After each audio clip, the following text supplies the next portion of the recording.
He's working out at the team facility, for crying out loud. What kind of diva does that? I don't know, the kind of diva is trying to insinuate a pathway to the Steelers. I mean, the good thing about Aiyuk is he's very bad at it, and it reeks of desperation. It's, you know, what Aiyuk is like? Here's what Aiyuk is like, and I remember something like it in my own life. I was at Bleacher Report, and it occurred to me that they were asking us to do insane things, just crazy things. Rob Mahoney was there. They would come up, the algorithm would come up with something, some stupid article, because it was very clickable, and we had to just make it work. And I'm a bit of a people pleaser at that point. I'm in my 20s. I'm just trying to do my best. And one day I pushed back, and it occurred to me that they were way nicer to me after that point. And then I saw another coworker, and she was just run out of there while trying to be nice to them. And I learned that if I acted like Keith Olbermann at SportsCenter, they would be nicer to me and be better to me. It didn't feel right, though. It felt like I was playing a role of just being an absolute dick. And so I realized that's what I had to do. And I would be petulant. I would be demanding. And it would work. And they were coming to me after a while, and they were asking me if I wanted my boss fired, if I had any issues with him, and if I just signed a long-term deal, we could fire him, we could get rid of him. It's just, this is crazy. I totally negged them. It's the weird pickup artist stuff with the dating, but it never felt right. I felt ugly and gross every day. It wasn't coming. I'm not Chevy Chase, right? So, I feel that way a little bit with Aiyuk, where his agent is saying, you got to diva it up. You got to play the diva right now, and you got to have the cryptic stuff on the social media and everything else. And it's just, nobody really, other than me, seems all that put off by it. Nobody takes it seriously. Nobody's responding to it. If you were in a position to just mess with people a little bit, you didn't have a column, you didn't have a website, you didn't have a podcast, wouldn't you just, for fun, occasionally tweet a few emojis, put out a few emojis on Instagram, and just harmlessly let people react? I mean, it's got to be a little bit fun just to, you got nothing to do. You're working out. You're bored. Everybody's got an opinion on you. 6 emojis is, in the grand scheme of receiver diva-iness, pretty harmless. Money talks, bullshit walks is true. Yep. We are all in agreement that is accurate. If he was tweeting something like, the enemy speaks kindly and holds a knife, Denny Carter, that's when we're in trouble. That's when you have to be concerned. AJ Brown's throwing sideline tantrums. DK Metcalf's getting ejected from games. Stephon Diggs got traded for a future second. Yeah. He might be cooked, though. Maybe. I mean, he still had 100 catches as a cooked receiver last year. Yeah, look, I don't want to write him off completely. You never know. I'm just saying the playoff run was not impressive. I think you're projecting on Brandon what you believe receivers are. And how receivers act. And all he's doing is like almost tongue-in-cheek imitating receivers. And the tongue-in-cheek is, but I'm not those guys. Yeah. It's a lot of layers. He seems cranky. I think what Guy Haberman, and that's who's here in the House of Strauss right now, a man who is a broadcaster, a sports announcer. I think it's interesting that you've had vocal cord surgery. I think it's interesting that you, someone with some great pipes, Guy, that you now are compromised. I wonder if a little piece of your soul feels like it's been severed and it's healing up. You insist that this is not interesting, that my customers are going to hate this. I think this will be your lowest rated podcast. There's nothing at all intriguing about somebody losing the main tool of their own professional success momentarily for the sake of bettering themselves going forward. Yeah. Okay. What happened with you? Let me set the stage. There's more interesting right here. Let me try to convince people of why this is interesting, which is what I'm always trying to do, implicitly, in this case, explicitly. you had a very successful YouTube show with John Middlecoff, our friend John Middlecoff, talking Niners and football and some other things, and had this amicable divorce that racked the Bay Area with pain. Mom and dad took us to the kitchen and gently explained to us that they would no longer be together. We don't even know what to do. And then, boom, all of a sudden, you have the surgery for your vocal cord and your voice is kind of gone as you're going it alone. You don't think that's interesting as a professional circumstance. You don't think you can provide any context to the people that would grip them, that would compel them. It's impossible. This one's going to be your responsibility to ask questions that gets me to say interesting things. I mean, yes, all of that is, I think, mildly interesting. The connection between the two things, the timing, the play-by-play work that I do is wholly dependent on me sounding not like you can podcast with literally any voice is fine for a podcast, except this. Like this one's not fine, right? If this is what I sound like always, I don't think I would listen to that. But the hope of like Ralph Barbieri had a very successful radio career in this market. Well, yeah, continue. I mean, I would argue Ralph sounded a lot better than I sound right now, but that's for somebody else, I guess. The way I hear it is, I think it sounds terrible. But like calling games, there's a much narrower accepted voice, a category. Like your voice has to, and I don't think I have a great, when it comes to like play-by-play people, right? My voice is fine. My voice is serviceable. I've had this argument with people who tell me it's better than serviceable. Fine, whatever. It's good enough. It's fine.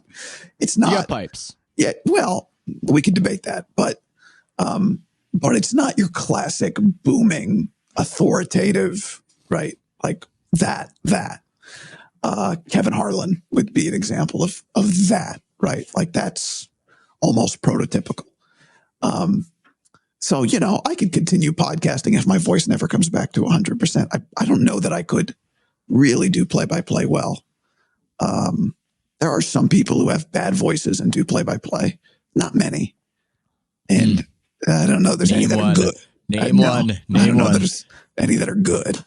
But most voices are fine. Like most voices are more than good enough, I think.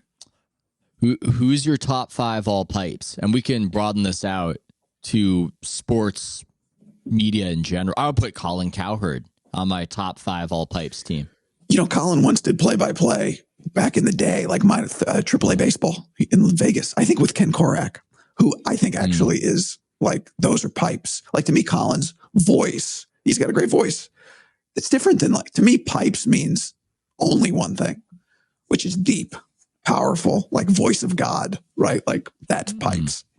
And it has to be effortless, right? Like Korak has effortless pipe. Ken Korak, who's been the A's broadcaster for a long time, has effortless pipes. Harlan has effortless pipes, So how do you feel about all these New York guys? I mean, a bunch of the New York guys get made broadcasters. I talked about it with Bob Costas. You feel like they got a different aesthetic? You talked about that with Bob Costas? I did. I believe we talked about it with Bob Costas on this program. Yeah, I got to listen to that. He might be listening, so you better not, exclude him from this pipes conversation. Bob's fantastic. Bob's voice is very smooth, which is hard. Like pipes. First of all, having pipes, deep, like true, like when I'm talking about voice of God pipes, doesn't automatically mean it's going to be a smooth voice.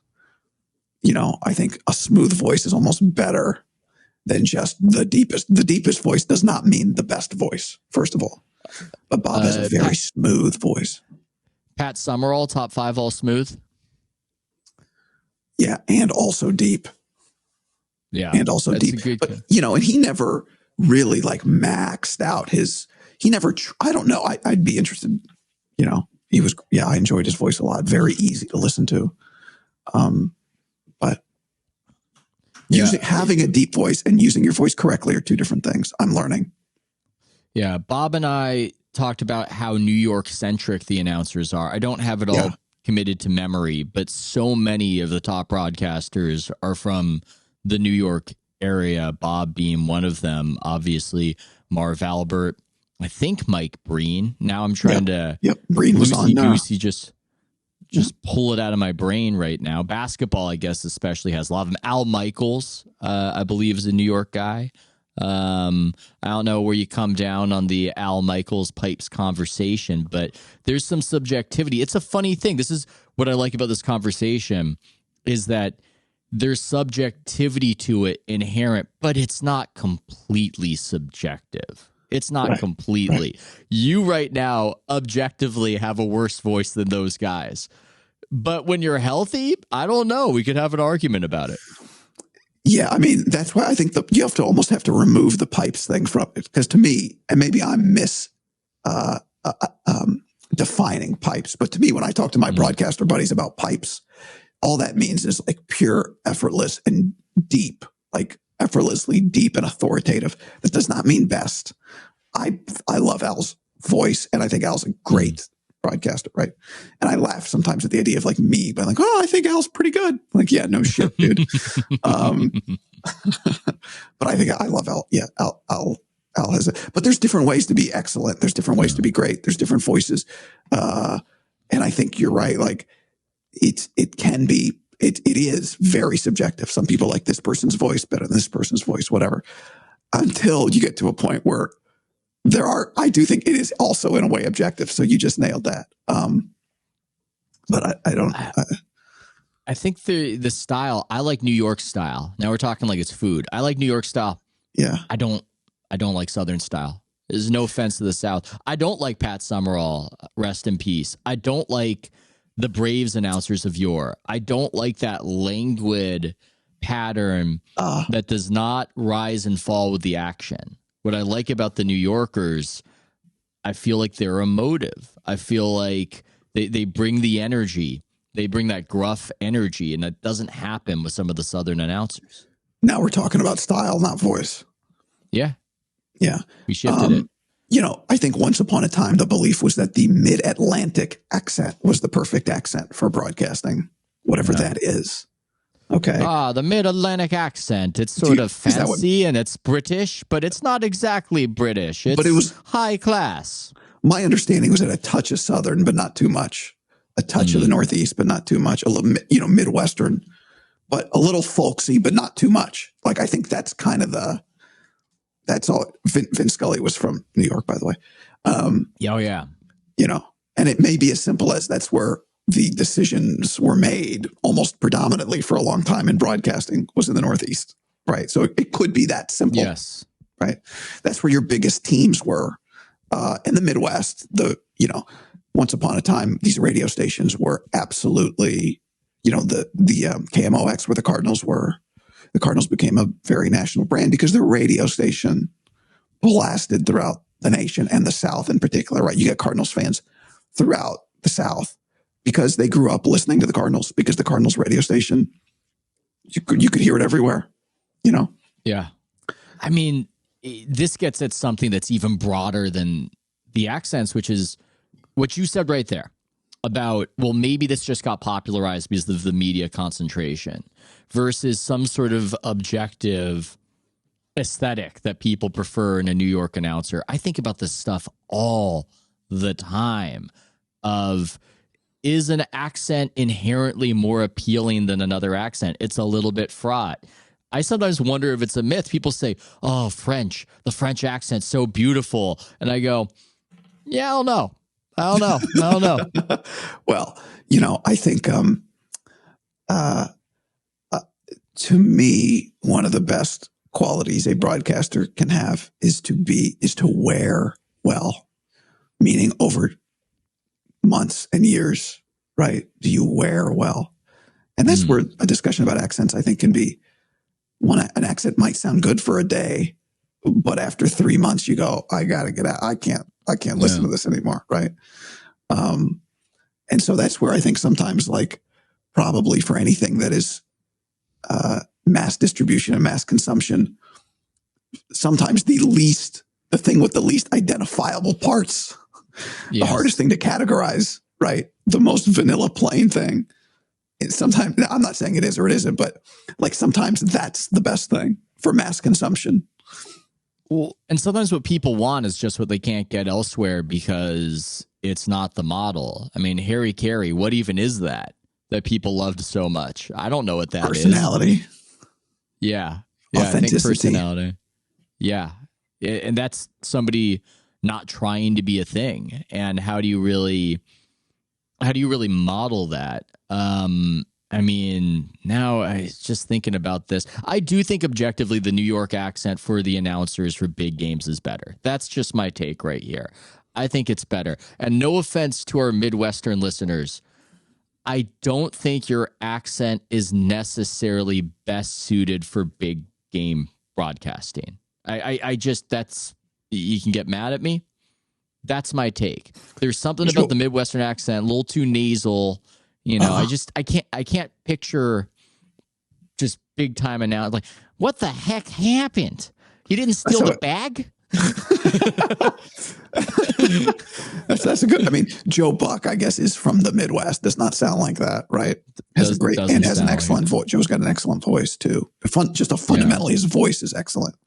And then additionally, is a very good broadcaster. But when you do it like that, I would say that's not the most attractive accent I've ever heard. But it's a strange thing, man. It's a strange thing. Mariah Carey, when she sings, beautiful. When she starts speaking in the thick New York accent, I go, this is weird. Interesting. Sorry, but you're going to say, Guy. No, I mean, think of all the British rockers that, like as a kid, certainly I had no idea they were British until you told me, that person's singing. Can't you tell they don't sound American? I'm like, I don't know. Well, like how you said, I don't know.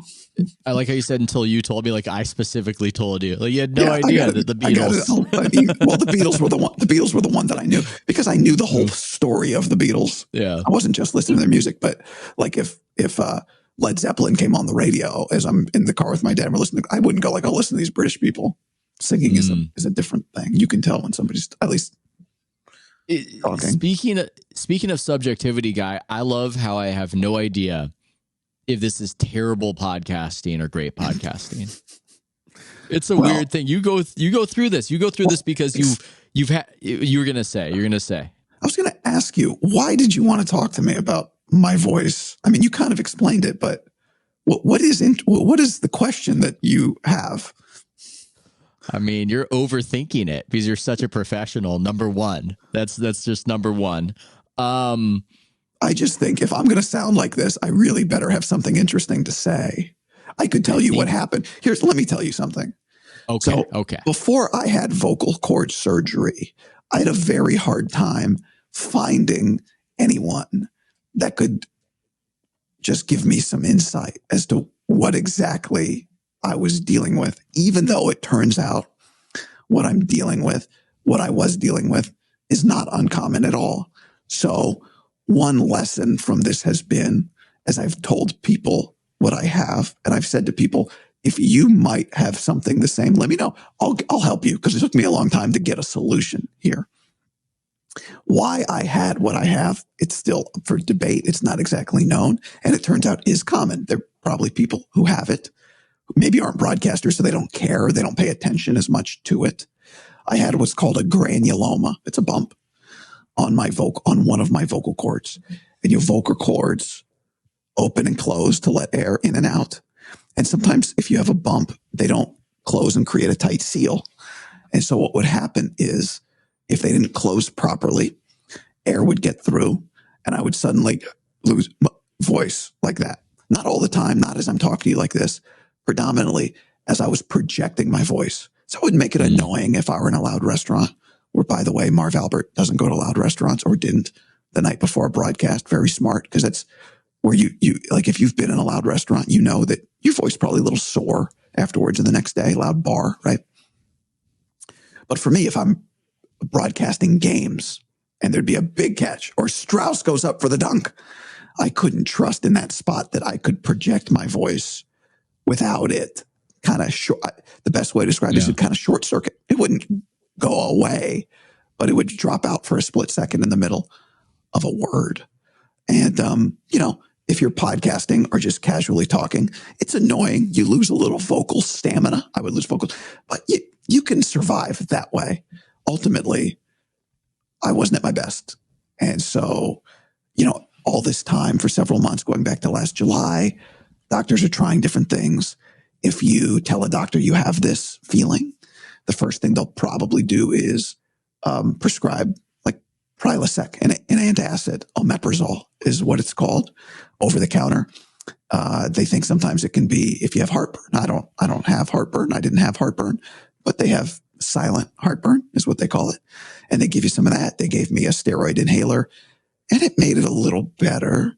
I got off coffee, which sucks, but it eventually plateaued. And so I went to a surgeon and he gave me 3 options. Option 1, they'll just stick a long needle down your throat and basically give you Botox for your vocal cords. And the purpose is that it forces your vocal cords to hit in the correct spot instead of the incorrect spot.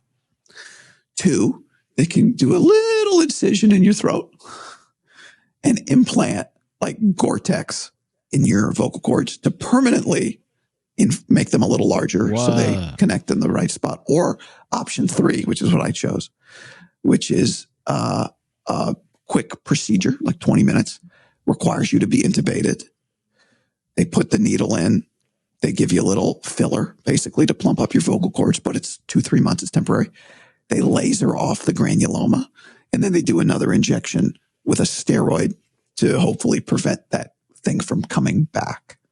So that's what I did. And it's pretty common for an ear, nose, and throat surgeon to be able to do this procedure. It turned out, and this is the funny thing, anybody that's had a surgery for the first time knows this. Sometimes you learn things about your body that you don't know, right? Like we live with our body all day long, every day, but we have no clue what's going on the inside. I heard somebody say recently, Dan Harris on a podcast, he said, you couldn't pick your pancreas out of a lineup. I thought it was a great line. Like I live with it every day. It does so much for me. Turns out for me, because just of the way my head is built, my face, my throat, it's a little harder to intubate me. So it took them 20 minutes to do that. So that may be why my recovery has been a little longer. I don't think you're supposed to sound like this 2 weeks later, but I sound like this 2 weeks later. That is interesting. Regardless of how you feel about it, at least I find it interesting. And my philosophy at House of Strauss is if I find it interesting, maybe you, the customer, will not, but at least I have a fighting chance. If I feel it's boring, there's no way I'm not conveying any of that. And I have been interested in this topic, Guy, for over 10 years. Over 10 years I've been interested in this topic. It all started with a 2013 New Yorker profile on Adele's vocal cord surgery. Yeah. I found myself absolutely gripped by that article.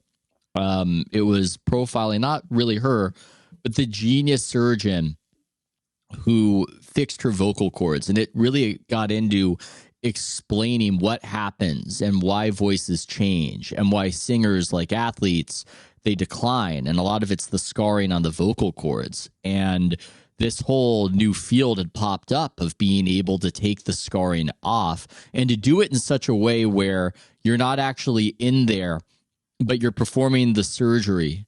How do I even explain it? Almost like a video game and your little proxy hands are down there doing the thing. I'm not doing a good job explaining how it goes. It's just robotics. Is that what it is? I think so. But it saved Adele's career is what it did. And the surgeon was a big music fan himself, and it raised certain questions such as, is this going to become increasingly common? So much of what we think of as aging is the voice. You sound older. I remember my grandpa at the end, and he almost sounded like he was in some sort of fog, that Harry Carey fog, and I couldn't even break through to him. But if the future is going to include more surgeries like this, then musicians get to be musicians for longer. Rappers get to be eternally young, and we get to sound eternally young. And I just find that to be a curious outcome that nobody necessarily predicted. Most of the aging stuff people talk about is visual, and how we look to the world. But I'm intrigued by how we sound to the world youth. In a way, I feel one thing you did, Guy, perhaps, is preventing an injury, preventing decline. But maybe at the end of this Patty and Selma phase that you're in, you sound young again. Yeah, I mean, I don't think it's great from a broadcasting standpoint to sound too young or young at all. Oh, yeah. Honestly. And I think one thing that's funny about broadcasting is that, there's a certain vernacular that gets used often by play-by-play people in particular that sounds weird coming out of a young person's mouth. And it's best just to be yourself and talk like yourself, but you grow up listening to a certain person, John Miller, let's say, who's got a beautiful voice. Beautiful. He's on the list. There's only one person that sounds like him, but if you try to sound like him, particularly as if you try to sound like or talk like Vin Scully as a 20-year-old, you're going to say things that only 75-year-olds say, and it's going to sound funny, right? Like, no young person says adios pelota. Not even. Adios pelota is a good one. That's a great one, right? But I just mean like figures of speech, right? Like the word dandy. If you're 20 and you imitate Vin Scully, like we got a dandy here today, it doesn't sound authentic. So I don't think is the point if you're Bruce Springsteen, who I saw on Sunday night and is an absolute rocker. I saw him at Chase Center. It's an incredible show. I'd never seen Bruce before. I'm not really a Bruce.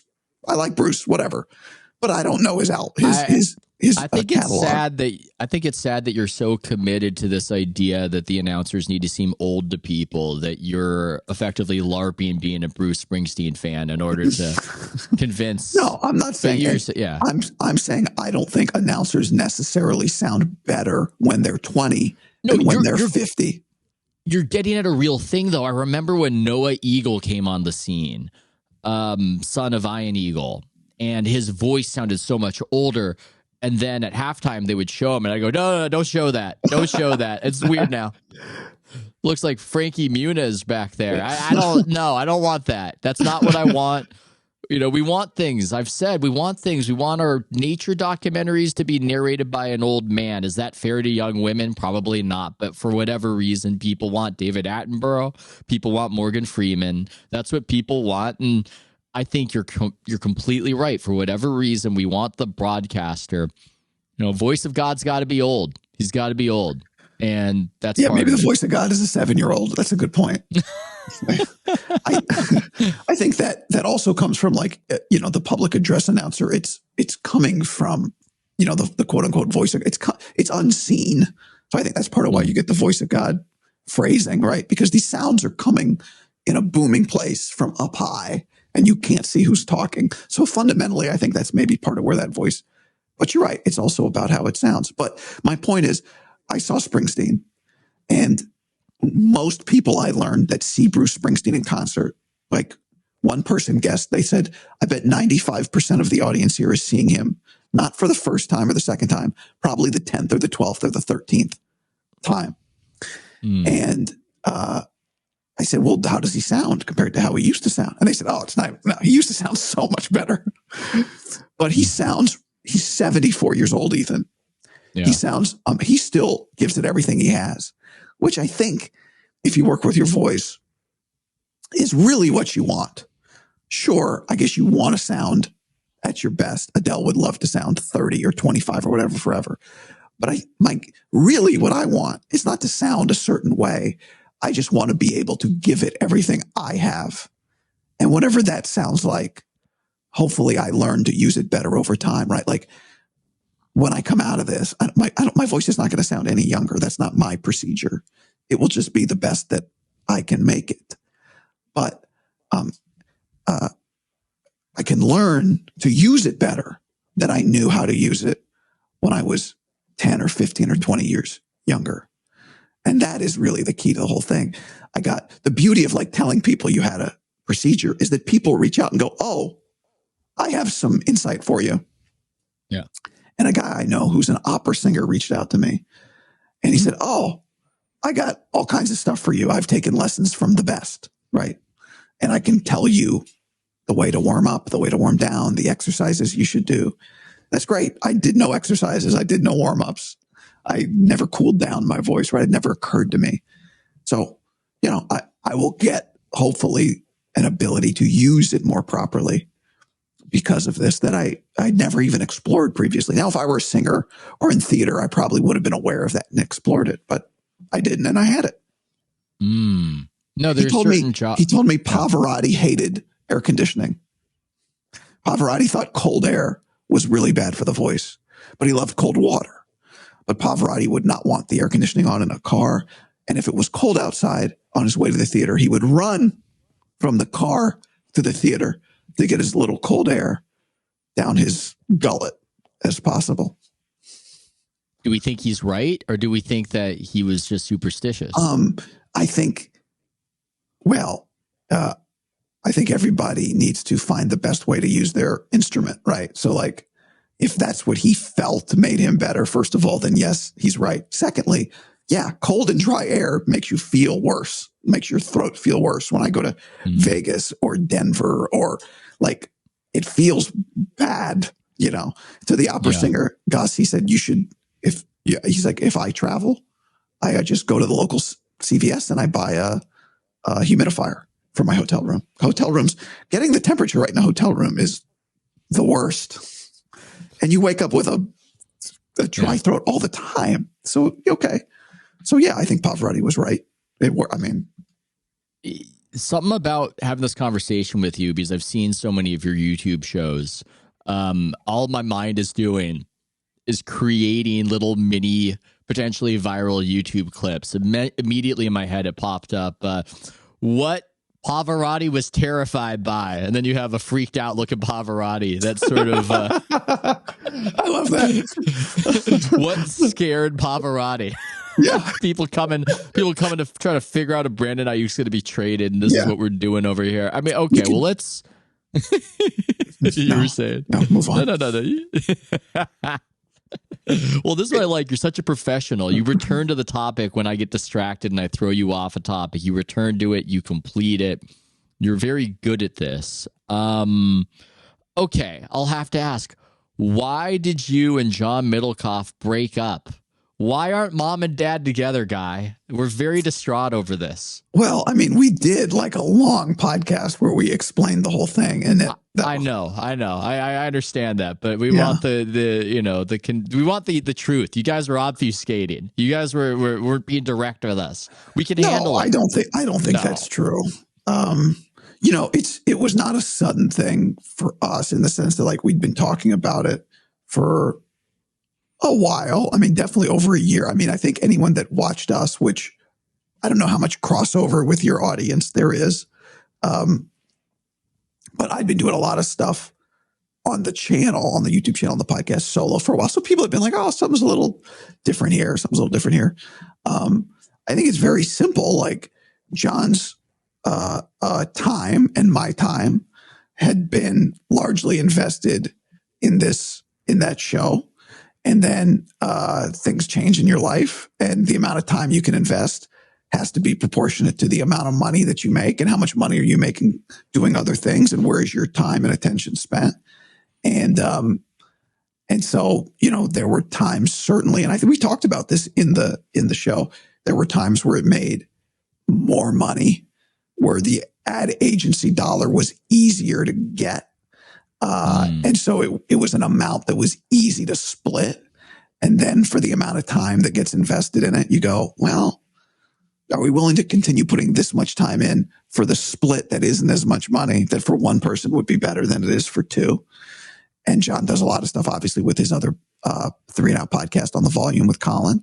And, it got to the point last year where they would do like a Sunday night live stream, and then we would do a Sunday night live stream. Ooh, that's a lot. So that is more work than we had been doing previously, right? Or like than he had been doing previously, for sure. So, I mean, it's not any one thing, but it's all of those things are factors. And then you add to it the amount of work not that we had been doing, but that is required to continue to help something grow, right? Like we were doing 3 podcasts a week. 3, if you really want a YouTube channel to gain momentum at the size that ours was, you kind of got to do more. You know? It's a threshold. It's a threshold thing. This it's such a thin margin between this thing is growing and this thing is shrinking. That's certainly something I can relate to. And just Maze, break out why Guy and John Middlecoff broke up, and also use the picture of a freaked out Pavarotti. Anyway, you were saying, sorry. No, I mean, experimenting over here.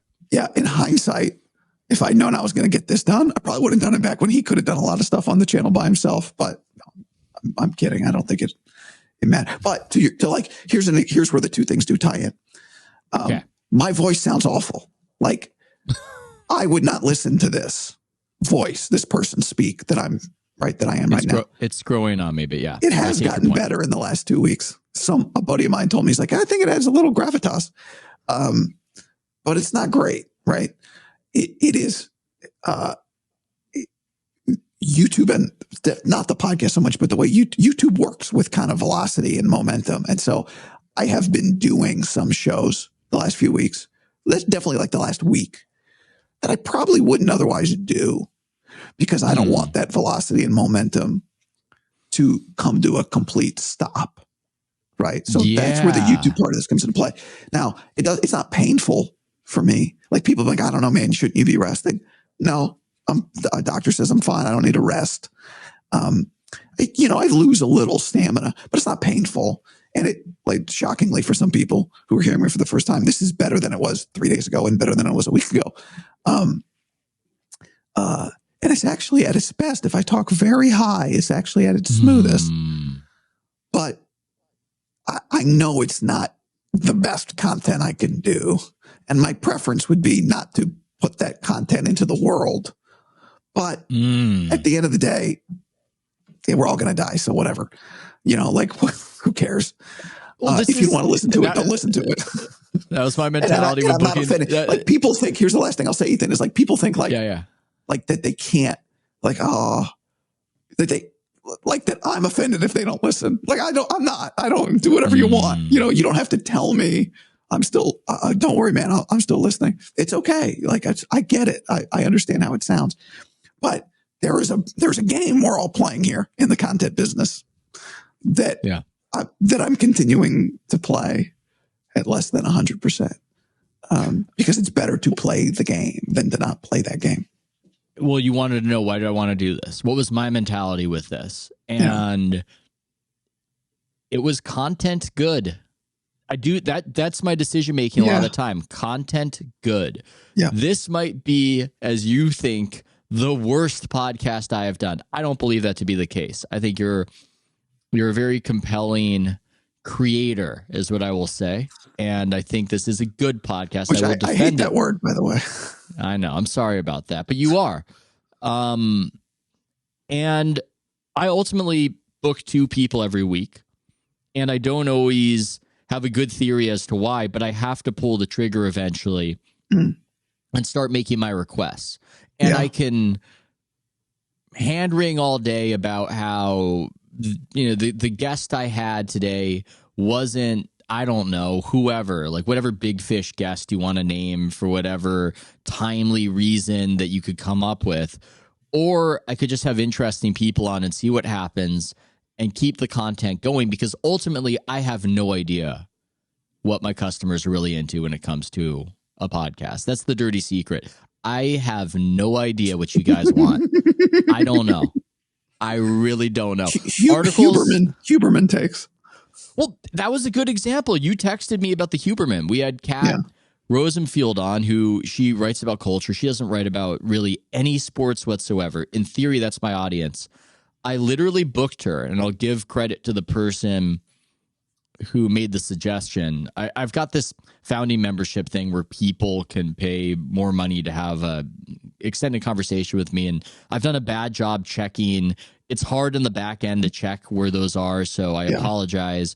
email me at houseofstrauss@substack.com if I have not arranged for one of these, but I had one of these conversations with one of my very good customers, and it's just one guy, and who knows if he's correct, but he was saying, you need to do more non-sports. That's what you need to do.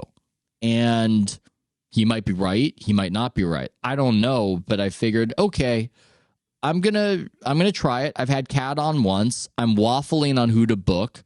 Let's have her on again. I'm interested in what she's been doing of late. I want to talk Huberman.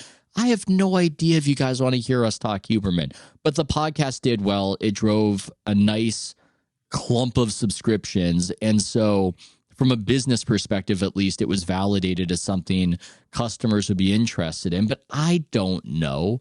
I have no idea. You understand what this is like, Guy, where you're basically having a conversation with your friends, and then you've got the weirdness of reading how a bunch of people feel about that. Think about that right now if you're listening to this, how weird it would be if the conversation, and I'm not complaining, I'm just talking about the weirdness, if the hour-long conversation you had with a friend was then open for discussion and people started to analyze, I don't know, the way you pronounce biopic, which I guess was a topic on my last podcast. I did notice you don't say biopic.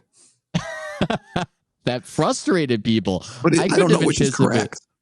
I mean, I don't give it much thought, but that was apparently a source of some frustration that I could. If you could have asked me, 1,000 questions, grilled me about what is going to frustrate people on this episode.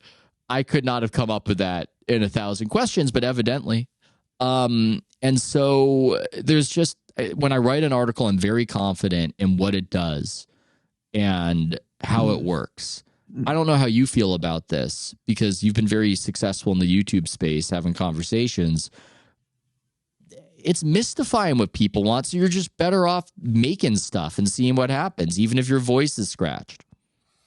So the last part I fundamentally agree with, right? Like, if something has to be the worst thing you've done, so something will be the worst.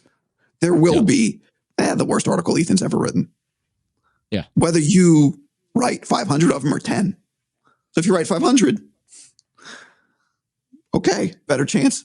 There's a lot more that aren't the worst one you've ever done, right? So now, that said, there is a baseline level of what people have a right to expect from a quality standpoint. And if you're just putting out content for the sake of it, there is a floor where people go, wait a second, this is thoughtless. This is not interesting. Yeah. And then you can, in a weird way, if you only do one a week, it takes people a lot longer to figure out it's not interesting. If you do 5 a week, I can tell pretty quickly, So there is, I do think there is a responsibility.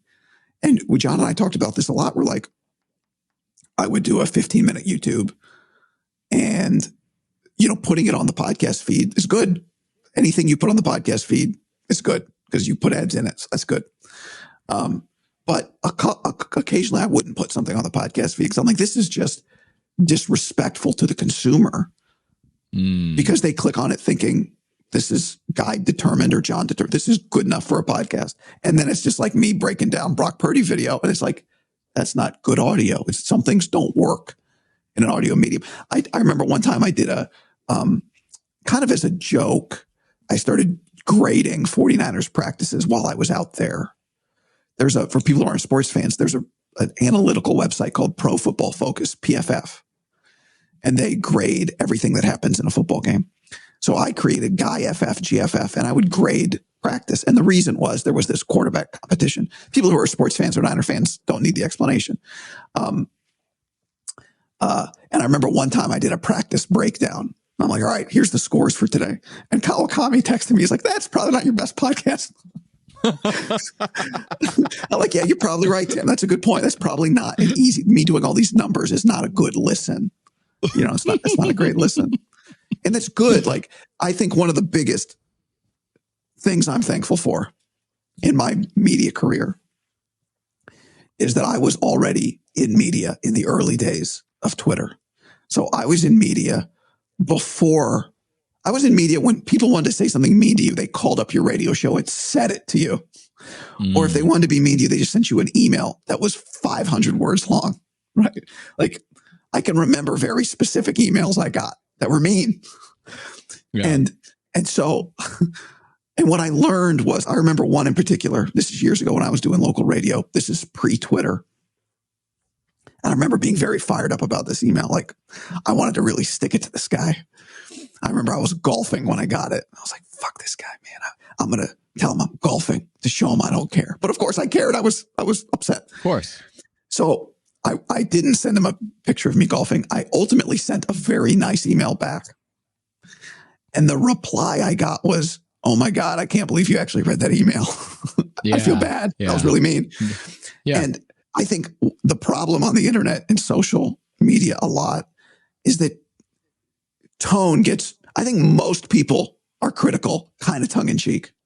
Yeah. I know there's a lot of negativity. I don't want to dismiss it, but I think a lot of what happens is the way that like friends talk shit to each other. I see it all the time, like in comments on my videos where it's like somebody, it feels kind of angry. It feels like they're talking shit, but why do they comment on all these videos? Because they actually consume the content. Oh, and I think if you just Reddit's the craziest with that. In what way? Well, just that so many Reddit fan communities hate the thing they're a fan of. Oh. I shouldn't be as interested in this as I am, but I'm completely mystified just because I can't relate to it. But you look at so many subreddits of some popular podcasts, and you'll just read all these people shitting on it with utter vitriol. And I go, I don't understand why you do this. I think it's very content simple. I like. I think it's very simple. In the same way that, like, I bet if we went to a Reddit, you got me thinking Reddit. If we went to a Reddit page that was like the Tesla page or the Mercedes page, or those people would have very strong opinions. Apple's probably a great example. They would have very strong opinions about the things that Apple is making and where they're making mistakes and how Apple should make them better. And it's as simple as I can say things to my best friend or my buddy or my brother or sister. Oh, I think you're totally wrong. Like, I think you're totally wrong. And most people are so familiar with each other on the internet. They feel like they know you, that when they talk, they are saying it like your buddy or your brother. Yeah. And people take it as stranger who I don't know being really mean to me. I think that is like the vast majority of arguments on the internet. You are right. You are right and you are wrong, in my opinion. Okay. You are completely correct in identifying this exact phenomenon and this disconnect where people have a certain tonality towards you because they don't think, they're almost trying to rib you because they feel this parasocial relationship where you're talking into their ears and they feel like they know you, so they feel like you can do that, but you can't really do that to somebody you're a stranger who's a stranger to you. And have it received the same way. You're totally right that happens. The Reddit phenomenon is something different where they really are oriented around the thing in a very negative way. I've seen it with the Red Scare podcast. I've seen it with some other subreddits where for whatever reason, maybe it's particular to that site. Do we call it a site? I don't know what we call Reddit. It just becomes this. It would be weird. You would notice it if there was, and maybe there is, and I apologize if I haven't noticed it. If there had been a John Middlecoff and Guy Haberman subreddit, you likely would have been exposed to this, where everybody there is just shitting on how much they hate you guys. Okay. I just find it fascinating that that's a thing. So Reddit's the wrong example, but I stand by the rest of the analogy. Like, if you're right Apple, on the, you know, like an Apple fan, quote unquote fanboy thing, like they'd have criticisms, right? Like the most specific criticisms actually they would be from the people who love the product, would have the most specific criticisms. And I just think, like, growing up in that world, I just refuse to be offended on the internet. I refuse. That's one of my personal core philosophies. I'm not going to be offended by the internet. I'm just not, you know. I've got an analogy for you to maybe help along what you're trying to say. This is a very meta neurotic podcast right now, Guy. I'm very sensitive now to how I've been interrupting you so much. Are people going to have an issue with that? You, customer, right now listening, is that something that you're going to be frustrated by? But I think this is a worthy analogy that can take us somewhere. And Anthony Mays has brought us to it. He says, talk about football, God damn it. No, I don't want to talk about football. Anthony is pacing around his house like a bull in a bullpen waiting for Niners content, to which you're saying, Guy, Deebo Samuel, who is more critical of Deebo Samuel right now, the Niner fan or the broader football fan? It's the Niner fan, the one who knows, the one who follows day to day. I know that you're more pro Deebo than the recent Niner conversation, but that's like what you're saying about the Mercedes forum or the Apple forum, where the person who is watching on a closer level has more reason to be peeved about whatever than somebody at a distance, perhaps. Yeah, and they also have better takes because they just know the thing better. Yeah. I think athletes are a fun example of this, or musicians, or anybody public, really, which is that I think sometimes they feel like when they get criticized, people think that they are pointing out something that the person doesn't know, right? Like if I'm critical of Deebo, why isn't Kyle Shanahan critical of Deebo? And Deebo's like, fuck you guys. The head coach is way more critical of me than you are, except he does it with specific examples, right? Yeah. So like, how dare you think that you care about this more than that you care about my performance more than I care about my performance? I think that's where there's a lot of rub, understandably, right? Like, how dare you think that you ripping me is the thing that's going to make me work harder? No, what makes me work harder is it's already been pointed out to me in the film room in front of my peers. And so I think athletes feel like they got to be like, no, dude, like, you're wrong. You don't know. Sometimes people know. People definitely know, right? It's smart people. There's a bunch of people. We're just, especially sports, because it's all out there for us to see. Like, we can see the whole thing. Well, often we know, but we don't know the process. We know the results. Yes. I could see that sometimes Deebo, we know. Sometimes we definitely don't know. Yeah, I could see Deebo was not doing a great job blocking in the playoffs, but I don't know how much of that is him not doing due diligence and how much was whatever the shoulder issue was. It's like, I don't know. Yeah. I'm just on the outside checking it out. But I mean, Anthony needs to know. He needs to know, is Brandon Aiyuk getting traded? We understand that you have seen into the future and you understand what's going to happen. No, here. He's not getting traded. Well, there you go. It's authoritative right there. Okay, well, let's get the explanation.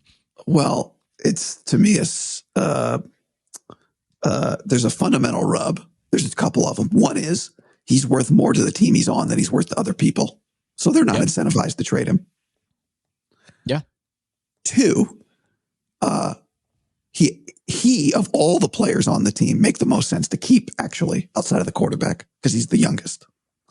Of all the 49ers' most talented players, he's the youngest. So he is the one that I think is actually most likely to be on the team the longest, even though right now it feels like he's the closest to being gone. I think he's actually the furthest from being gone. He's very, it seems, easy to deal with. He's a bad negotiator in the sense that, like, he's not creating a stink. And he actually might just play this year on the current contract that he has. That's a possibility. Because if he doesn't get a new contract, will make $14 million this year. You could do worse, right? He's not so underpaid that he should play extra hard ball and hold out and lose money. There's a world where he doesn't get offered the contract he wants. He plays for $14 million and he gets that contract next year, which is an absolute guarantee, right? He will get that contract in 12 months if he plays this year for $14 million. So I find him to be a fascinating player and situation. Because of what you said, that he is more valuable to the team than to the league. For whatever reason, it just seems like it's difficult for Niners receivers with Shanahan to become something he trusts and likes. So you need to grow into the role.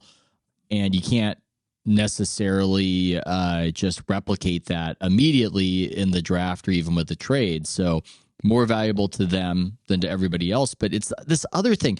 There was this whole conversation, for those who do not know, about, is Brock Purdy a game changer or a game manager as a quarterback? Which I think, given how important quarterbacks are, I just think it's a fundamentally stupid conversation. You're either great, good, less good. Like that's how I see it. I actually think it's more pertinent to wide receivers, because there are wide receivers who change the defensive coordinator's game plan. Mm-hmm. They've got to account for you. They are freaked out by Tyreek Hill. They are changing what they are doing because of Tyreek Hill and his speed. He is changing the game, regardless of how he plays that game. Like Steph Curry, the defense has changed in fear of it. Brandon Aiyuk, he does things so impeccably. He catches the balls he should catch. He runs pristine routes, but he runs a 4.5, and at least in the Super Bowl, and I know Dave Lombardi pushed back on me a bit, but in the Super Bowl, you could see it. The Chiefs did not appear to be doing anything different than they would have done for any other wide receiver defensively. So it's this interesting question of how much do you pay a guy who is excellent and doesn't make mistakes and is very professional and blocks for you. That's key. That's not unimportant. But it doesn't seem like defensive coordinators are scared by. You know, it's tough to account. It's tough to figure out the value. And I think one of the reasons he's getting frustrated right now is he's looking around the league, and the league goes, I don't know if I want to pay a receiver who's not a game changer. I think that's what's happening. Well, he sits in a tier that's pretty unique because he's not Tyreek Hill or Stephon Diggs in his prime or Justin Jefferson, but he's also better than like the next tier of guy because he's, one little saying I came up with last year watching Brock Purdy was that the most invisible superpower is consistency. And a very smart commenter said, no, the most invisible superpower is invisibility. And okay, that's a good one. You know what? I'll take it. I'll go one level higher. The most invisible superpower is something else Brock Purdy does. What's that? It's not the consistency and not invisibility itself, because that's impossible. It's not loving God, Anthony, although that would be an interesting take for me to really wrap my arms around right now. It's throwing before the guy is open. He's being assessed in this way all the time where people are going, oh, I was impressed, I wasn't impressed. But all we're doing when we watch a football game is largely tracking the flight of the ball. We don't know when guys came out of their breaks. And I think the impressive thing about him, almost like a passer in the NBA, where you didn't even expect the pass to go to a certain guy. They saw something in the play that you didn't see. It is often in that chemistry with Aiyuk, it's throwing before the guy is open. I think that's something that is invisible because we see when the guy finally catches the ball, and it would appear that that's the thing he does. That's whatever his deficiencies, that appears to be his comparative advantage. And I would say that's fairly invisible. It is because of a deficiency that he has that he does it, right? Most people have the deficiency, which is not a strong enough arm to throw late. But they can't also do the thing that you're talking about. And that ties in with Brandon Aiyuk, because in order to throw with that much anticipation, the person you're throwing to has to always be where they're supposed to be, when they're supposed to be there. And that's something that Brandon Aiyuk does very well, right? He is the best friend of this. Like, if Brock Purdy is a gentle seedling, which is a good analogy because he now has a corn seed endorsement. But if I don't know if you saw that, but if he is a small, gentle flower who could one day bloom into a large, sturdy tree, then the oak tree that's next to him, providing protection from the elements, that oak tree is worth more right there next to that seedling than it's worth in somebody else's garden, right? Or somebody else's. And that's Brandon Aiyuk. Brandon Aiyuk is his most reliable teammate, the youngest in terms of the most likely to be with him through his prime, and the person that he throws the football to the most. So that is, to me, like how the Niners are in this position and how Brandon Aiyuk is in this, for his sake, an unfortunate position of being more valuable to the team that has him than he is to anybody else. Just in the same way that, like, my 2006 Honda Accord is worth more to me than it's worth to somebody else, right? Kelly Blue Book says it's worth like $4,000. I am going to drive that sucker into the ground. Why? Because I've kept it in good shape. I know it runs well. It's a nice car. It's got leather. The seats are beautiful. And it costs me nothing. The insurance is zilch. If somebody hits it, if it gets stolen, if it gets totaled, fine. Now I'll buy a new car, right? Because I have saved so much money on that thing for so long. The insurance is like nothing. I don't have to think about it. I know it's going to be there when I need it, right? And there is a value in that freedom, right? And that's Brandon Aiyuk. And nobody likes calling a receiver a 2006 Honda Accord. But look around right now. The car market is a great analogy for cars. It used to be that if you said, I have $60,000 to spend on a car, you could get like shit. You are getting the sweetest car in the neighborhood. Now you're like, well, I mean, a RAV4 is 48, you know? Yeah. Or 40. That's a plug-in. RAV is 50. But like, you can't get a new car for $20,000, let alone $30,000 if you want like anything cool in it. And that's the receiver market. Maze is so fired up in the chat right now about the analogy about Aiyuk getting compared to such a staid vehicle. It's also here's why it's a bad analogy, because it's my second car. Right. It's like it's our second car. We have two cars. So, you know, it's not the car we drive. If I'm going to go to play golf at Pebble Beach, I don't take that car. Yeah. But the point is, like, it is more valuable to me than somebody else. Yeah. Thanks. All right. Well, let's throw some football questions at you before your voice finally gives out. It's not going to give out. I could talk on this for hours. You just don't want to hear it. So let's be honest about that. I do want to hear it. It does. It has grown on me. I have no issue with it, but we'll leave that to everybody else. I think we'll call this dumb outsider takes. I've got no one's made it this far.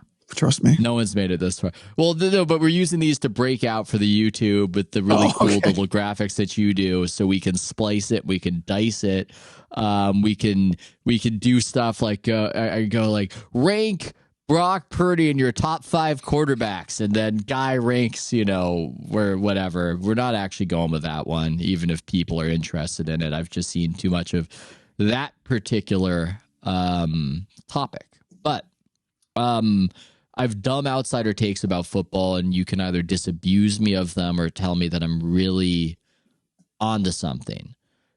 Right now, the draft is coming up. What are you giggling about? What is the giggle? Because I know, even if I disabuse you of any of these takes, you still believe you have something. That's why I giggle. Even if I say, Ethan, that's a dumb take, you're like, nah, I think Guy's wrong. That's a good take. You can disabuse.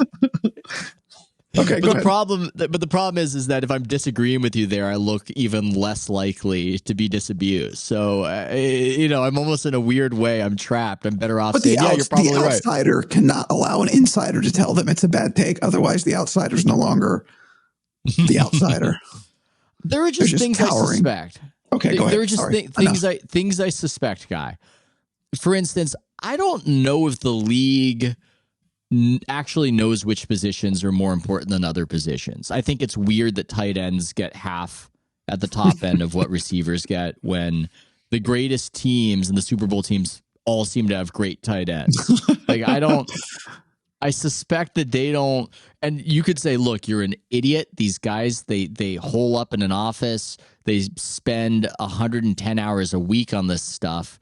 They'll forget more about football than you'll ever know. But Guy, we saw this happen in baseball where the people who knew and poured their heart and soul, they actually didn't know how things were relatively valued once you put data to it.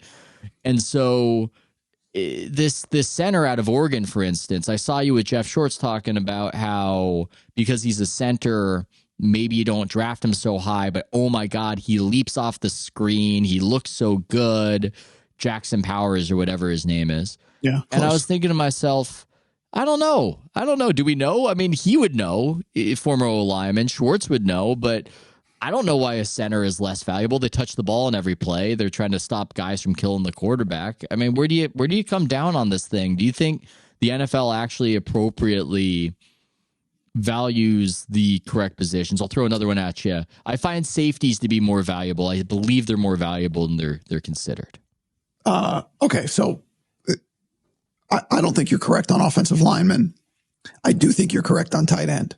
Tight end is more interesting to me for the sake of this conversation than center. Center, just the guard ends up like Chris Jones, who's the best defensive interior, Aaron Donald, right? These are the two of the best pass rushers in the NFL that rush from the inside. The guards are the ones most responsible for them. The center helps, but like, I do think it's fundamentally on offensive line, just based on who are you blocking and how much responsibility do you have to block. So that's why that happens there. Also, can I say I'm disabused? Disabused. You I would say me. From an athletic standpoint, the people that play tackle, there's just less of them than the people that play center. So just fundamentally, the body is harder to find. Now on tight end, I think it's a great point. I think it's a great take. I think we should grade good take or bad take. Whether it's right or wrong is kind of irrelevant, right? It's just it's a good take. Yeah. And the reason I think it's a good take is that there's so few of them. They are a scarcity. Tight ends who are great pass catchers and can block. And Travis Kelce's not a great blocker, but like George Kittle is. But there's so few of them that if they were actually all free agents, then they actually should kind of get paid the way that the receivers get paid. They're catching the ball. Oh, how about this? You can't draft for them. Look at the recent track record for drafted tight ends. It's terrible on the top end of things. And if you draft a good one, you look at Kelce, look how long he's played. I mean, these guys, Tony Gonzalez, look how long he went.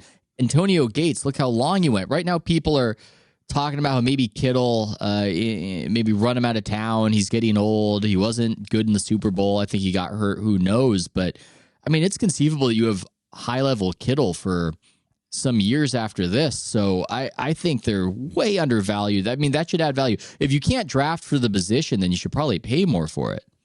In theory, the position should age well because you're big. So you're often defended by linebackers. So your speed is not the most essential quality that you have, right? Rob Gronkowski was just a physical mismatch because he was big. So I like that take. Okay, here's another take because Anthony Mays mentioned Laporta, tight end for the Lions. There was this discourse around Purdy. Maybe you're familiar with it. Did you know that people were arguing a lot about how good Brock Purdy was, Guy? Are you aware that happened this season? No, it has. My neighbor mentioned it to me, yeah.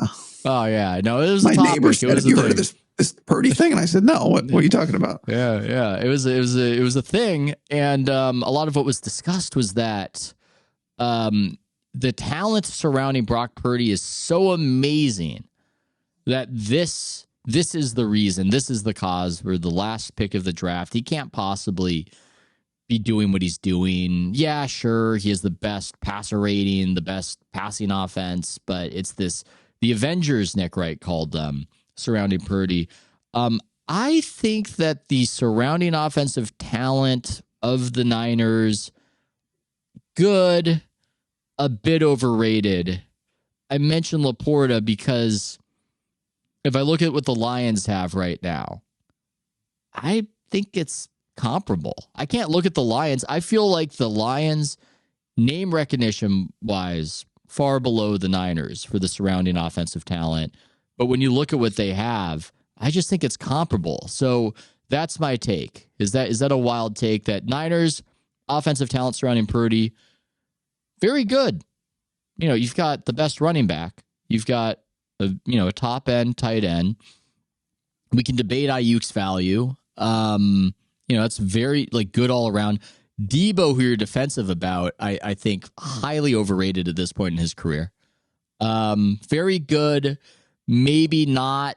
I don't know. The 2007 Patriots or whatever, whatever comp you want to do for greatest offenses of all time. That's the take. So good take. Don't totally agree with it, but the take is good. I do think the Avengers analogy is good. Like the collection of the talent is part of what makes the talent special.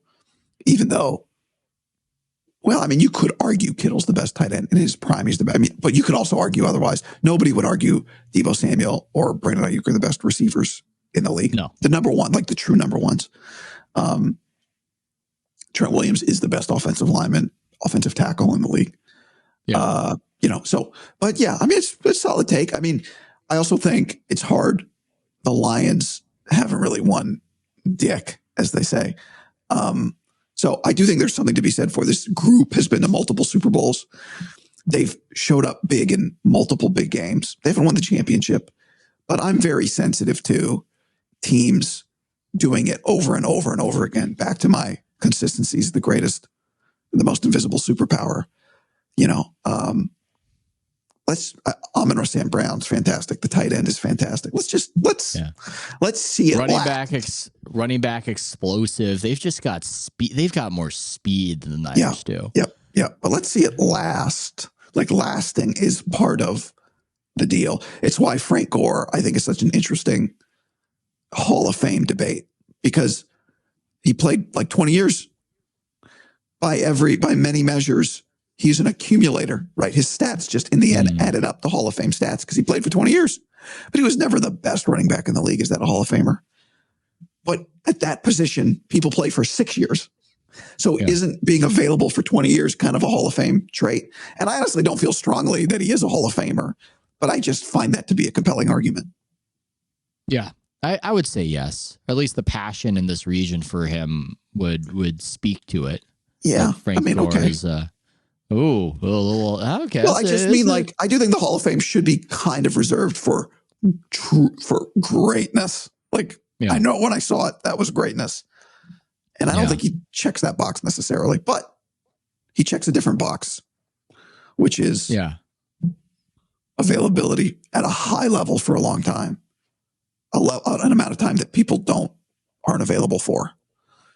So that's something, that maybe is undervalued. That's its own kind of greatness. Yeah, I haven't really thought about that. I do like that it's difficult to make the NFL Hall of Fame. I hate the way it is in the NBA where it's everybody come on down and we don't even have our own Hall of Fame. Right. It's just basketball.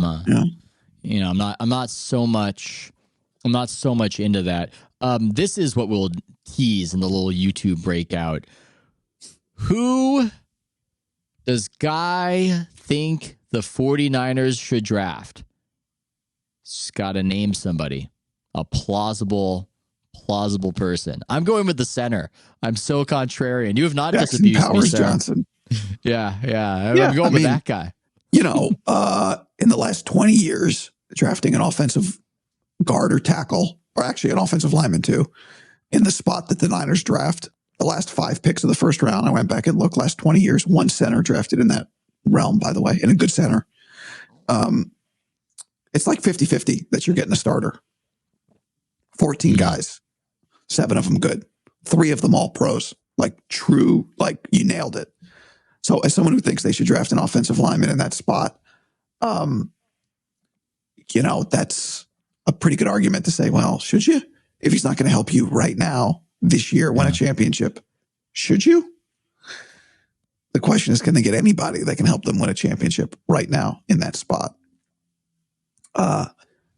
They're going to have to replace a lot of this offensive line soon, including Trent Williams.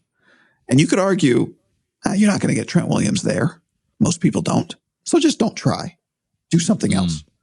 Draft a linebacker, draft a tight end. Maybe you draft the best tight end available there, even though it's not viewed as a good tight end draft. I wouldn't. The fail rate on tight ends is very high. Also burned by Latu, although I never know what they saw in him at all. He just was a weird pick. I have no idea what they saw in him. He just seems not good. But Yeah, the fail rate on the tight ends is scary. Mims is probably not going to fall to them, but that's somebody, that's somebody people be very excited about as a prospect.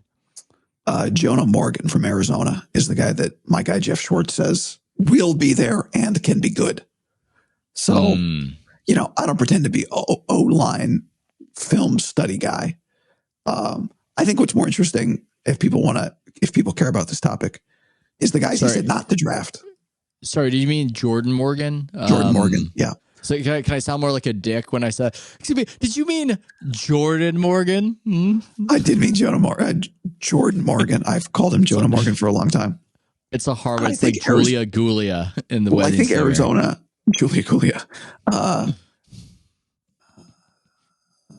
going to see if I can cover myself here. Yes, Arizona has another good offensive lineman named Jonah, who's going to be like a top 10 pick next year.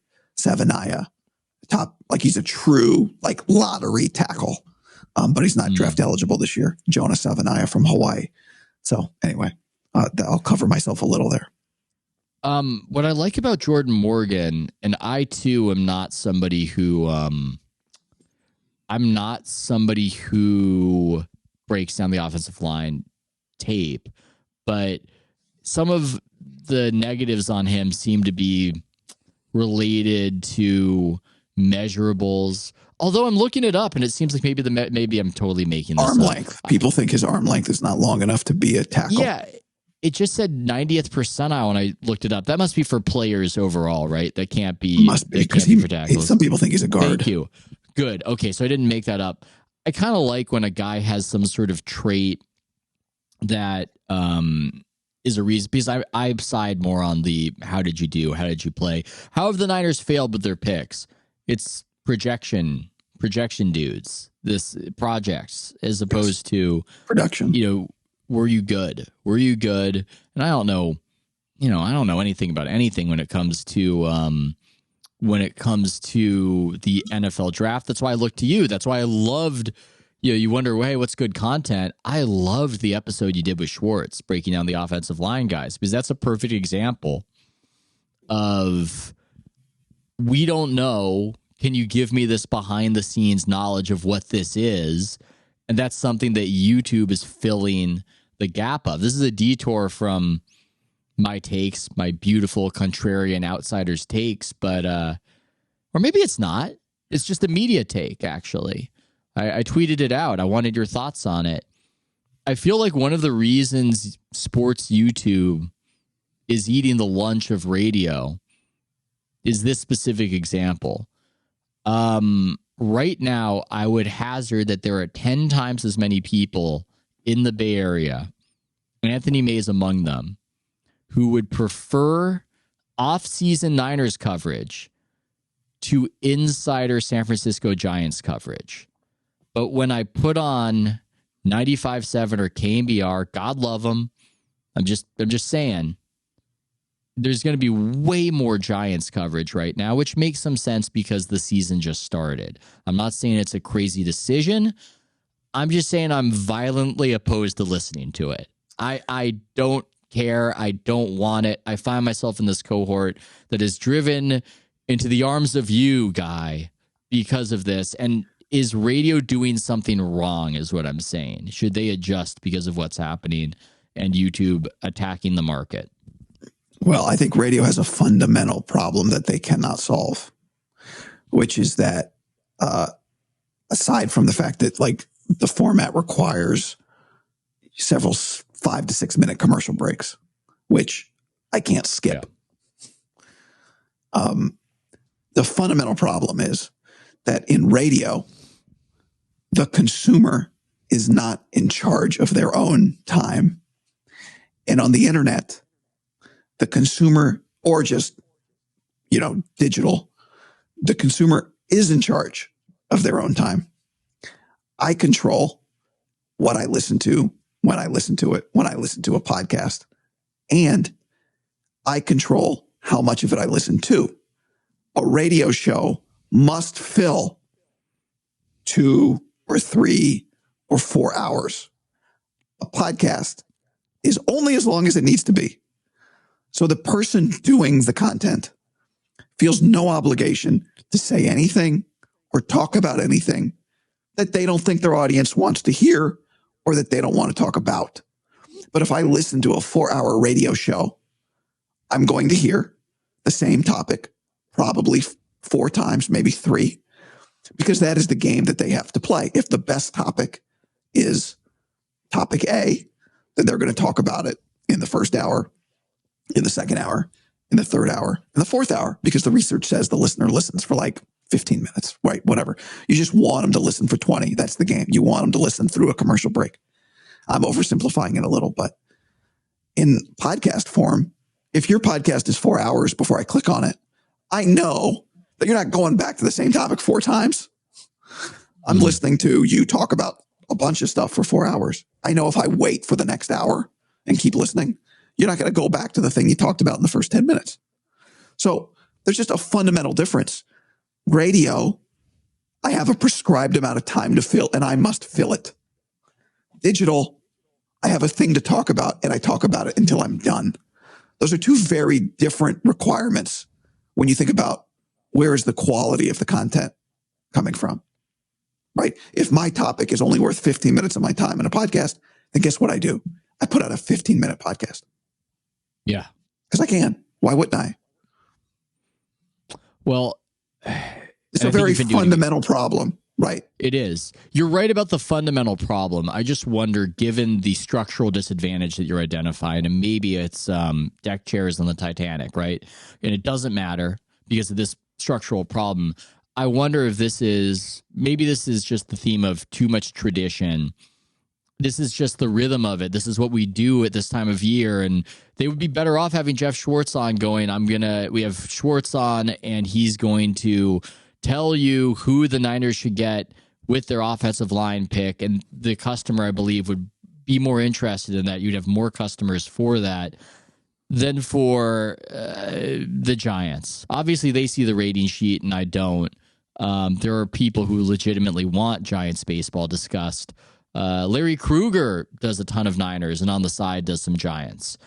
But it just seems like, and when I tweeted that, there were some people in the business. There was somebody who, I don't know if I should reveal. Should I reveal? Because this is sort of business practices.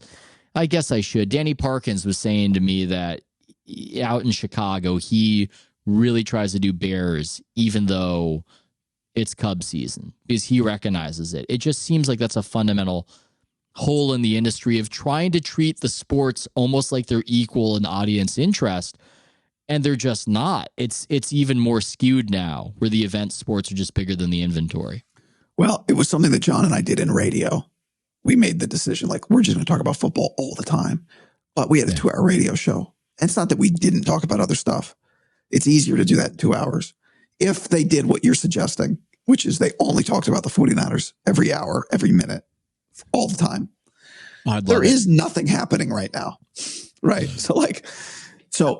Also the other thing you have to consider with radio is partnerships, right? Like KNBR is the flagship for the Giants. So if they don't talk about the Giants and put you in a position to be interested about the Giants, then they hurt their own product, right? For the same reason when the NHL was on ESPN, ESPN talked about the NHL. When the NHL was not on ESPN, ESPN talked about it less. So you do just have that fundamental problem of, well, if I'm going to be partners, don't I have to try and make my own thing worth it to people and interesting to people? And again, Larry's a good example, right? He does Niners content and Giants content on YouTube, and you get to choose which one. Yep. You get to choose. If the Giants play a 17-inning game that results in Bob Melvin, the manager, coming out of retirement and hitting the game-winning home run, and you've committed, and we're only talking Niners, then you miss the story the next day, right? Yeah. So you can't, it's dangerous because you go down that road and then they become a World Series team and you've conditioned everybody to think that you don't know shit about baseball. Now, why will I come to you for baseball? It's like the San Francisco Chronicle and the Warriors when they got great. And it's just, well, you guys haven't been around. And people are going to look to other outlets. You don't have credibility here, or even just the reps and even just the familiarity and the connection.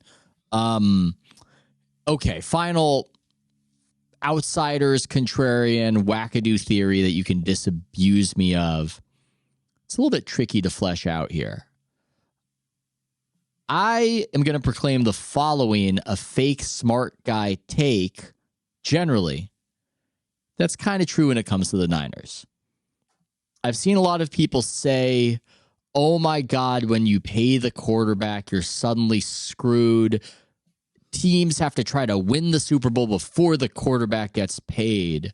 And this has become this sort of wise, it's almost like a hipster. I understand sport track. I understand the contracts, and you don't know when the quarterback gets paid. Everything gets so much harder and blah, blah, blah, blah, blah, blah, blah, blah, blah, blah, blah, blah. And to that I say, compared to what? Because I've noticed that none of the teams that go the other direction do anything. Like the teams that pay their quarterbacks a lot of money are the only teams that are any good. Right. So I look at it and I go, people are going, oh my God, the Bills, they're so screwed now. They're so screwed. They're going to go from paying Josh Allen one sum of money to paying him $30 million more. I would say the Bills are screwed because of other decisions they've made. $30 million extra dollars, you spread that out over 52 other guys. It's not really, it's not, the salary cap is around $254 million. It's a thing. It's a thing you have to account for, but you're going to rise and fall on the basis of your draft picks and your other decisions. The Niners, I think, are in a position where they have spent all willy-nilly in a few different ways that it will be a legitimate squeeze and crunch when and if Brock Purdy gets that big contract. So it's kind of true for the Niners, but I'm proclaiming it, Guy. I'm proclaiming it a bit of a fake smart guy take. What say you? Well, I think you described it correctly. It is a fake smart guy take that might be right. Yeah. Like Patrick Mahomes got paid a lot of money, but is also the best quarterback, so his team can still elevate. But really, let's think about that for a second. He also has an elite defense with very good players on defense. They have two of the best corners in the league playing together. They have the best pass rusher in the NFL, maybe second best, whatever, like elite guy.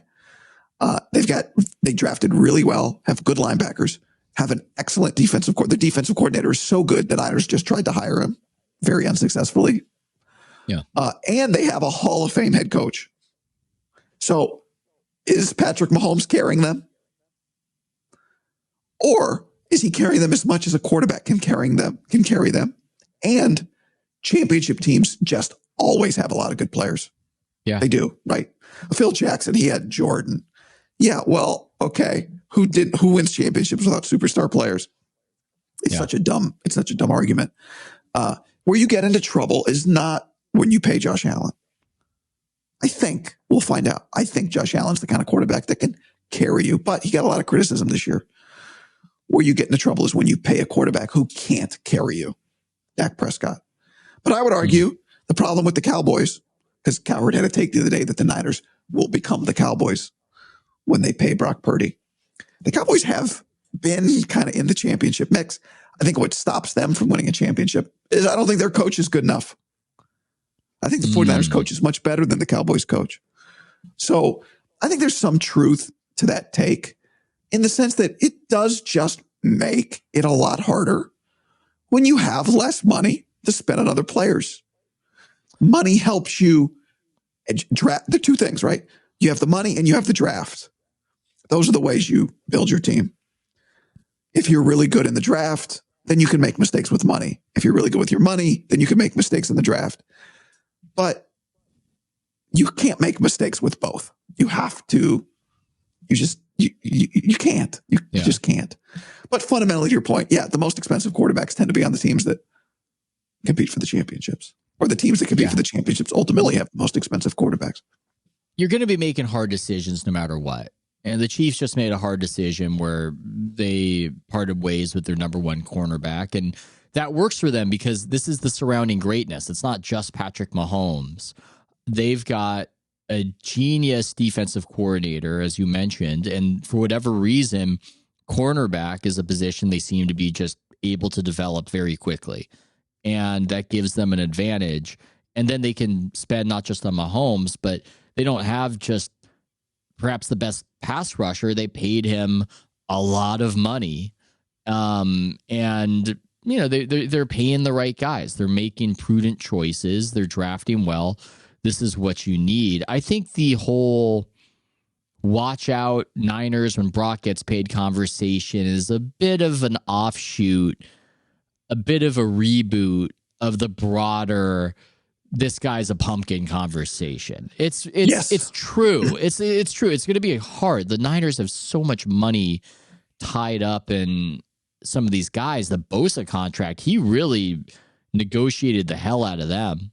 And maybe they play that negotiation different if they had more faith in Purdy coming off the injury, knowing they'd have to pay Purdy. But, you know, I do think that the conversation, there's a little bit of, oh, this guy's only good because the surrounding talent, and then the talent goes away and he will suck. And it's got a bit of a flavor of that. So it's a legitimate issue for the team, but which is sorry to interrupt you, Ethan, but that is like that argument's not done. We don't know yet. Is he worth whatever money he may get if he's solid? We don't know yet. I don't think the jury's still, he's answered a lot of questions, but is he an elite quarterback? That comes over time.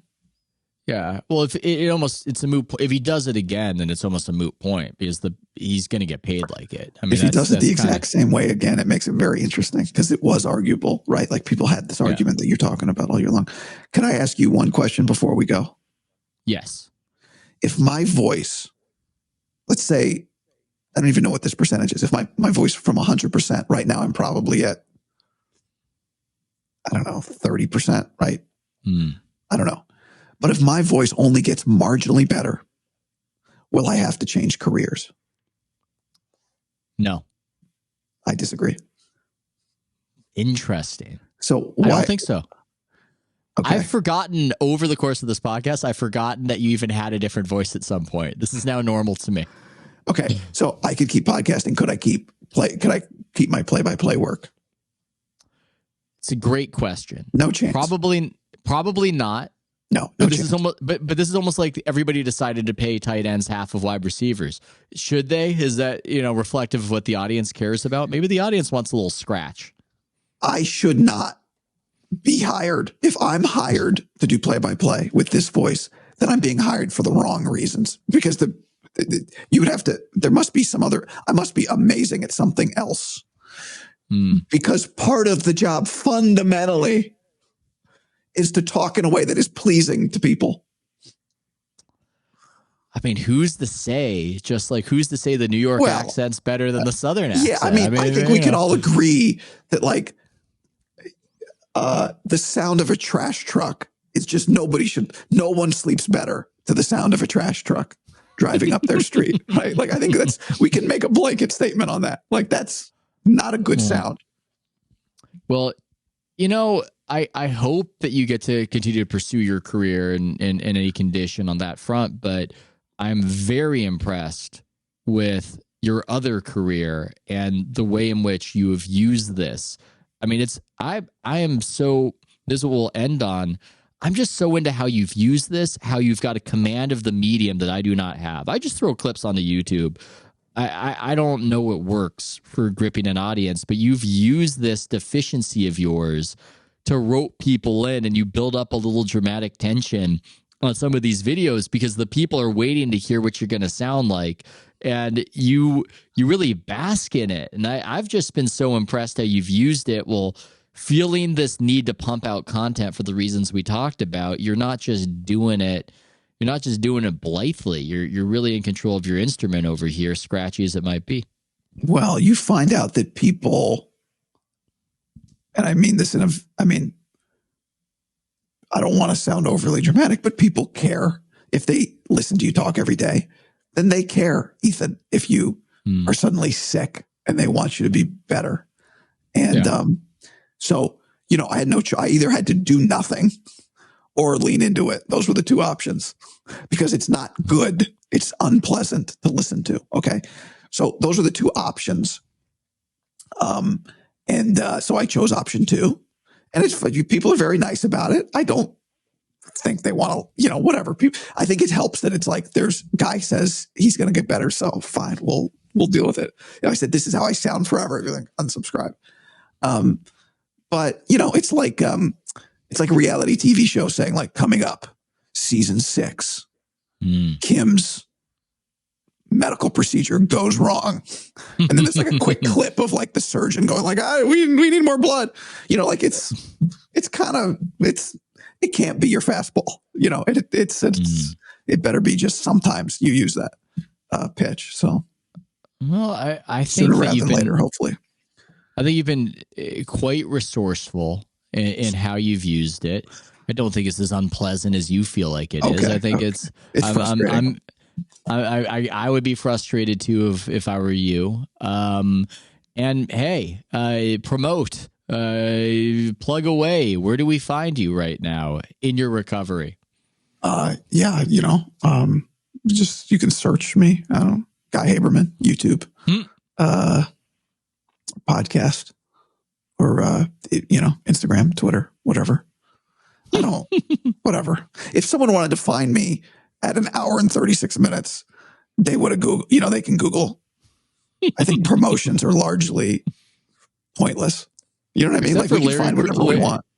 Except for Larry Kruger's Pig in a Pickle. That's that promotion. Well, yeah, but he tells you about Pig in a Pickle. But he doesn't say like, go to 3675. Or maybe he says it, but that doesn't, people just Google it. I love when people send me directions.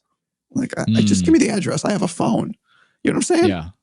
Yeah. I was trying to work in an analogy there where Aiyuk and Purdy, he's like 1990s meeting up with somebody, where Purdy can trust him to show up at the spot because there are no cell phones or what have you. You got to trust the guy's going to show up at the time he says he's going to show up. How did we do it? That's one of the reasons I love Chuck Klosterman's book on the 90s. He actually, for many pages, talks about what it was like back then and what we've forgotten. Is we adjust to things, Guy, just like this voice of yours. We adjust to things. We learn to love it. This has been fantastic. You might not think so, but I think so. Do you know a book? Have you read Working by Studs Terkel? No. That's my book recommendation for today. Maybe you have. It's old. Where he's interviewing all these different people. Yes. About their jobs long time ago. Time ago, read it. It's a very popular book, so I don't think I'm recommending something to people, but they don't know. But if you don't know, it's a very interesting book. It is. That's it. Even if I immediately acted as though I hadn't read it, which is a bad idea of me. People need to think I'm an intellectual and that I've read everything. So that was a mistake by me. Anyway, thanks so much, Guy. Thanks, Ethan.